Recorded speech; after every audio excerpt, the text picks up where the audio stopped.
বাড়িতেই ভিডিও বানাচ্ছি, কারণ কালকে অনেকগুলো ব্লাউজ নিয়ে এসেছিলাম, টুকটাক কাজ ছিল ব্লাউজগুলো করার জন্য, সেই জন্য ভাবলাম আজ বাড়িতেই ভিডিও বানাই। সবসময় তো দোকানেই বানাই, সেই জন্য আজকে বাড়িতেই বানাচ্ছি। প্রথমে একটা গোল্ডেন কালারের ব্লাউজ দেখাচ্ছি। এটা হচ্ছে একটা শাড়ির পিস, কিন্তু খুবই সুন্দর। যে কোনো লাইট কালার বা যে কোনো শাড়ির সঙ্গে কিন্তু এটা ইজিলি ক্যারি করা যাবে। ভীষণ সুন্দর পিসটা, এবং ব্লাউজটাও হয়েছে খুব সুন্দর। গ্লাস স্লিভস, প্রিন্সেস কাট, ফ্রন্ট হুক এবং ব্যাকে জাস্ট একটা সিম্পল ওয়ান। আর লাটকানটা এরকম করা হয়েছে। এই দিভাইয়ের অনেকগুলো ব্লাউজ ছিল, প্রিয়াঙ্কা অধিকারী, সেই জন্য প্রত্যেকটাতেই চেষ্টা করেছি ভ্যারাইটির লাটকান করার। দিভাইয়ের আরেকটা ব্লাউজ দেখাচ্ছি, ব্যাকটা দেখাচ্ছি পাইপিং দেওয়া, ব্যাক ফ্রন্ট দুটোতেই পাইপিং দেওয়া, ব্যাকে এরকম একটা ডিজাইন রয়েছে। লাটকানটাও আমি দেখাই, লাটকানটাও এই স্টাইলে করা হয়েছে।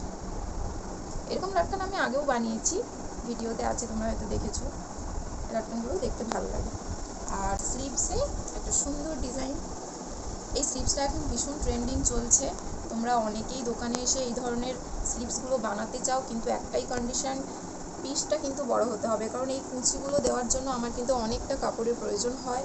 তাই যদি শর্ট পিস হয় তখন কিন্তু এই ডিজাইনটা হবে না।